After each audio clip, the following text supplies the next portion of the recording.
Hi students, तो हम symmetric colonel पर कुछ थ्योरम्स कर रहे थे, उसकी प्रॉपर्टीज़ के बारे में देख रहे थे। तो एक अगली थ्योरम है अपने पास, क्या है? The eigen value of symmetric kernel are real. यदि इंटीग्रल इक्वेशन में यदि कर्नल यदि सिमेट्रिक है तो उसकी जो आइगन वैल्यू आएगी, फ्रीडम इंटीग्रल इक्वेशन की जो आइगन वैल्यूज आएगी जिसमें कर्नल यदि सिमेट्रिक हो तो वो क्या होगी? रियल होगी। ठीक है, तो इसका प्रूफ देखेंगे। तो मान लेते हैं कि lambda and phi x are, lambda and phi x क्या है? लेमडा क्या है? आइगन वैल्यू है, इसके कोरस्पॉन्डिंग जो आइगन फंक्शन है वो फाई एक्स है। तो लेमडा आइगन वैल्यू एंड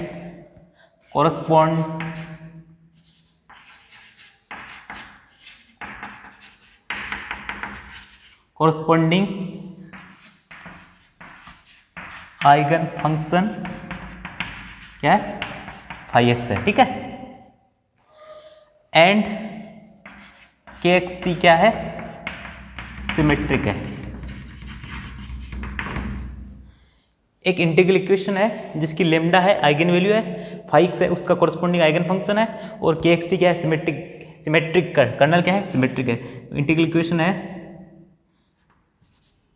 तो इंटीग्रल इक्वेशन क्या हो जाएगी? Phi X equal to lambda A to B के x T phi T D T, इसको एक नंबर दे दिए। ये इंटीग्रल इक्वेशन है जिसकी फाई एक्स क्या है? आइगन फंक्शन है, और लेमडा इसकी आइगन वैल्यू है, और के एक्स टी क्या है? सिमेट्रिक है। तो अपने को ये सिद्ध करना है कि ये इसकी जो आइगन वैल्यू होंगी वो सभी आइगन वैल्यू क्या होगी? रियल होगी। तो इसके लिए देखेंगे, तो फर्स्ट को अपन फाई बार एक्स या कॉम्प्लेक्स कॉन्जुगेट से इसको मल्टीप्लाई करेंगे। तो ऑन मल्टीप्लाइंग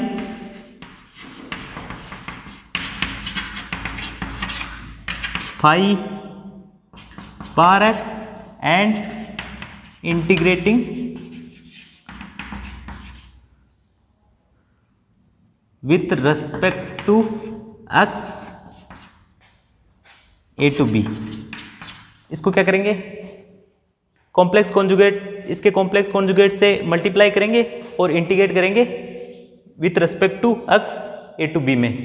तो देखिए, इसको मैंने मल्टीप्लाई कर दिया, phi x phi bar x, integrate कर दिया मैंने a to B with respect to X equal to lambda A to B आ गया, ए टू बी के एक्स ए टू बी के x T phi T D T into D X. देखो, दो आ गया। अब दो से देखो, इनर प्रोडक्ट ऑफ किसी भी दो inner product of phi and psi का इनर प्रोडक्ट क्या होता है? इसकी डेफिनेशन क्या होता है inner product of?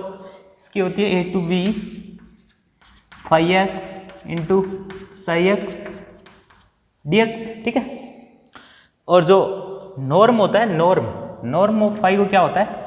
Norm of phi x की इक्वल टू होता है ए to B phi x phi bar x D x की पावर 1/2। ये होता है नॉर्म ऑफ फाई एक्स। और एक होता है फ्रीडोल्म ऑपरेटर, इसका यूज करेंगे अपन, फ्रीडोल्म ऑपरेटर। ये क्या होता है? देखो, के फाई होता है, इसको बोलते हैं ए टू बी के x T phi T D t, ये होता है फ्रीडोल्म ऑपरेटर। अब के फाई और नॉर्म की इसको इसमें यूज करते हैं तो क्या आएगा? ये इक्वेशन दो क्या बन जाएगी? देखो, ये बन जाएगी नॉर्म ऑफ फाई एक्स का स्क्वायर। तो 2 बिकम्स, दो से देखो, ये बन जाएगी norm of phi square equal to, इधर देखो, ये लेमडा, ये है के फाई, और यहां फाई बार एक्स है ना, phi bar x into D x. तो देखो ये तो के फाई इंटू फाई, ये बन जाएगा inner lambda inner product of के फाई इंटू फाई। ठीक है, अब देखो तो क्योंकि देखो यदि कर्नल यदि सिमेट्रिक है तो ये जो इनर प्रोडक्ट ऑफ के फाई फाई होता है ये हमेशा रियल होता है। जब के कर्नल क्या है, कर्नल इज सिमेट्रिक तो के फाई फाई क्या होता है, ये हमेशा रियल होता है। तो इसका यूज करेंगे अपन। तो देखो लेमडा इक्वल टू क्या आ गया, नॉर्म ऑफ फाई एक्स का स्क्वायर अपॉन के फाई फाई का इनर प्रोडक्ट। तो ये नॉर्म रियल, ये रियल नंबर, ये ऊपर वाला रियल, ये भी रियल, तो रियल अपॉन रियल, तो लेमडा क्या है, रियल वैल्यू आ जाएगी। तो लेमडा इज रियल नंबर। तो लेमडा रियल नंबर, तो आइगन वैल्यू क्या आ गई, रियल नंबर। अर्थात कोई भी इंटीग्रल इक्वेशन हो सिमेट्रिक कर्नल की तो उसकी जो आइगन वैल्यू होंगी वो रियल आएंगी। ठीक है, अगली थ्योरम है the multiplicity of any non zero eigen value is finite for every symmetric kernel for which a to B के एक्स टी का मॉडुलस का square d x d t is finite. तो multiplicity क्या होती है कि कोई भी आइगन वैल्यू है उसके corresponding linearly independent eigen function कितने हैं वो उस आइगन वैल्यू की क्या हो जाएगी, मल्टीप्लिसिटी। ठीक है, तो इस थ्योरम को सिद्ध करेंगे। तो इस थ्योरम की सिद्ध करने के लिए अपने को एक होती है ग्राम स्मिथ ऑर्थोगोनलाइजेशन प्रोसेस। वो क्या होती है कि कोई भी लीनियरली इंडिपेंडेंट सेट होता है उसको अपन ऑर्थोनॉर्मल बेसिस के रूप में उसको अपन उसकी अपन एक ऑर्थोनॉर्मल बेसिस बना सकते हैं। उसके लीनियर कॉम्बिनेशन की सहायता से अपन एक ऑर्थोनॉर्मल बेसिस बना सकते हैं। जैसे कोई सेट है अपने पास जिसमें क्या है, p एलिमेंट है, x1 x2 xp, ये क्या है, लीनियरली इंडिपेंडेंट सेट है। ये लीनियरली इंडिपेंडेंट सेट है तो इसके जो लीनियर कॉम्बिनेशन से अपन एक ऑर्थोनॉर्मल बेसिस बना सकते हैं, एक ऑर्थोनॉर्मल एक सेट बना सकते हैं p एलिमेंट का, इस टाइप का v1 v2 vp एक सेट बना सकते हैं अपन v1 v2 vp। वो सेट क्या होगा, वो होगा ऑर्थोनॉर्मल सेट। ये है ग्राम स्मिथ ऑर्थोगोनलाइजेशन प्रोसेस। ठीक है, तो ये ऑर्थोनॉर्मल होगा। ठीक है, तो ऑर्थोनॉर्मलिटी के लिए क्या होगा कि जो vi है ए to b vi x vj x तो क्या होगा, 0 for i is not equal to j। और नॉर्म ऑफ vi ये क्या होगा, 1 होगा। तो तब ये सेट इन दो कंडीशन सेटिस्फाई करेगा, ये ऑर्थोनॉर्मल सेट बन जाएगा।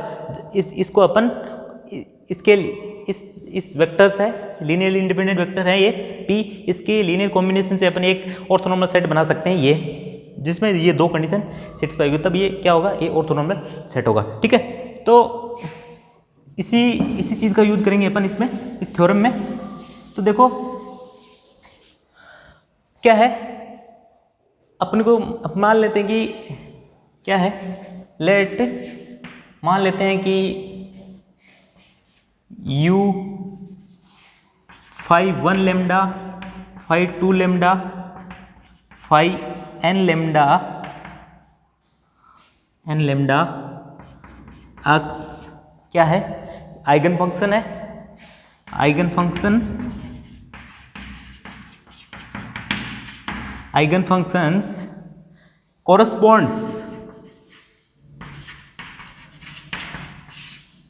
corresponds to आइगन वैल्यू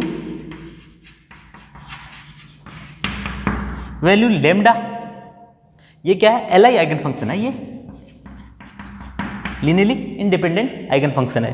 तो बोल Gram Schmidt process, the Gram Smith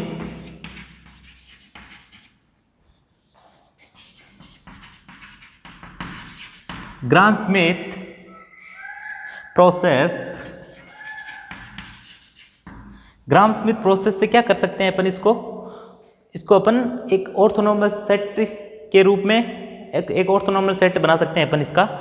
इसकी शायद इसके लीनियर कॉम्बिनेशन से अपन एक ऑर्थोनॉर्मल सेट इसके फंक्शन इसकी जो फंक्शन है लाइफ फंक्शन है इसके एक लीनियर कॉम्बिनेशन से अपन एक ऑर्थोनॉर्मल सेट बना सकते हैं। वो ऑर्थोनॉर्मल सेट आ गया, मान लेते हैं ऑर्थोनॉर्मल सेट आ गया अपने पास यू के लेमडा टाइप का, यू के लेमडा इंटू ये क्या है, ये है एक ऑर्थोनॉर्मल सेट है। अपन इसके लीनियर कॉम्बिनेशन हमने ऑर्थोनॉर्मल सेट बना लिया। ये क्या है, ऑर्थोनॉर्मल है, ऑर्थोनॉर्मल, ठीक है। ये क्या है, ऑर्थोनॉर्मल सेट है। जो आइगन वैल्यू होगी वो हमेशा नॉन जीरो होगी, क्योंकि आइगन वैल्यू क्या होगी, नॉन जीरो, ठीक है। तो ये ऑर्थोनॉर्मल सेट आ गया। तो इसका जो कॉम्प्लेक्स कॉन्जुगेट होगा वो भी ऑर्थोनॉर्मल होगा। तो complex conjugate of this is also orthonormal. तो कॉम्प्लेक्स कॉन्जुगेट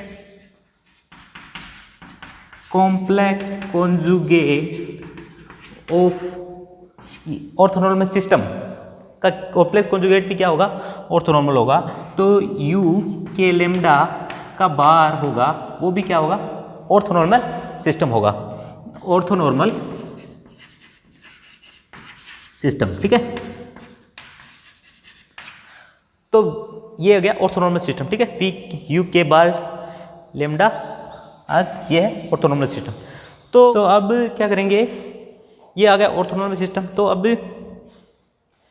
के एक्स टी, लेट के एक्स टी क्या है, के x T is approximated A series I A I into u i lambda into x. क्या है, ये एक सीरीज है के एक्स टी, इससे इसके अप्रोक्सीमेटेड है, जहाँ ए आई क्या है, we have a i equal to integration of a to B के x t and u i lambda x D x equal to 1 upon lambda i, 1 upon lambda u i lambda i to t है, यहाँ पे T into D T, ठीक है। ये है ए आई की value क्या है, टू बी के x t u i lambda t D t और equal to 1 upon lambda u i lambda to x. ये यहाँ पे वैल्यू रखूँगा मैं। तो देखो u i lambda into u i lambda का बार, तो ये क्या बन जाएगी। तो अब अपने को क्या करना है कि जो एक अप्लाई करनी है अपने को, applying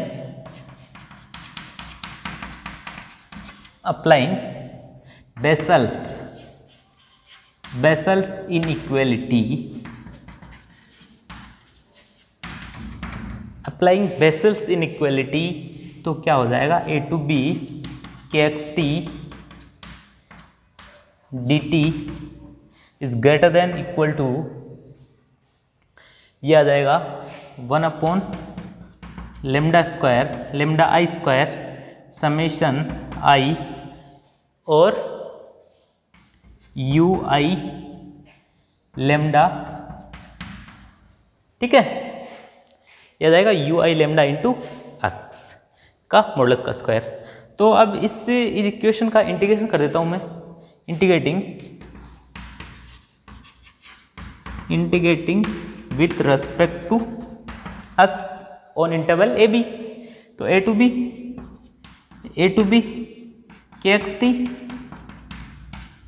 D x d t d x is greater than, तो देखो जब इसका इंटीग्रेशन करूंगा मैं तो यू आई लेमडा क्या है, ये क्या है, यू के लेमडा, ये है ऑर्थोनॉर्मल सिस्टम है, ऑर्थोनॉर्मल सिस्टम है। तो इसका जब इंटीग्रेशन करेंगे तो इसकी वैल्यू क्या, यू आई लेमडा का स्क्वायर की वैल्यू क्या आ जाएगी, 1 आ जाएगी। तो इंटीग्रेशन क्या बच जाएगा अपने पास, summation 1 upon lambda square lambda i square, ठीक है। ये बन जाएगा 1 अपॉन लेमडा आई स्क्वायर, ठीक है। अब देखो, अब ये मान लेता हूँ कि लेमडा की जो मल्टीप्लिसिटी है वो m है, multiplicity of lambda is m, m equal क्या है, मल्टीप्लिसिटी ऑफ लेमडा। तो ये क्या बन जाएगा, greater than equal to m upon lambda square. अब यदि ये फाइनाइट हो, ये क्या इंटीग्रेशन ए टू बी के x t D t d x d t ये यदि फाइनाइट हो तो एम बी क्या हो जाएगा, फाइनाइट हो जाएगा, एम बी फाइनाइट होगा, L H S is finite implies m is finite, m is finite। तो यही तो सिद्ध करना था। इस प्रकार से अपन किसी भी यदि multiplicity of non zero eigen value is finite तो for which symmetric kernel, for which ये कर्नल इज, ये इंटीग्रेशन इज फाइनाइट। तो इस प्रकार से हम देख सकते हैं अपने को क्या मानना था, ये के एक्स टी क्या मानना था, एक के एक्स टी इज अप्रोक्सीमेटेड, ये यहाँ पे टी है, यहाँ पे टी है, ठीक है। तो के एक्स टी इज अप्रोक्सीमेटेड, ये ए आई क्या है, के x t u i lambda t D T, जहाँ 1 lambda I you i lambda into x, ठीक है। अप्लाइंग बेसल्स इनइक्वालिटी होती है एक, उसको अप्लाई करना था, ये आ गया। फिर इंटीग्रेटिंग कर दिया विथ रिस्पेक्ट टू एक्स, तो ये आ गया 1 लेमडा स्क्वायर। अब इसकी इंटीग्रेशन की वैल्यू क्या हो गई, 1 हो गई। तो ये एम क्या है, मल्टीप्लिसिटी ऑफ लेमडा। यदि एल एच एस फाइनाइट है तो एम भी फाइनाइट होगा।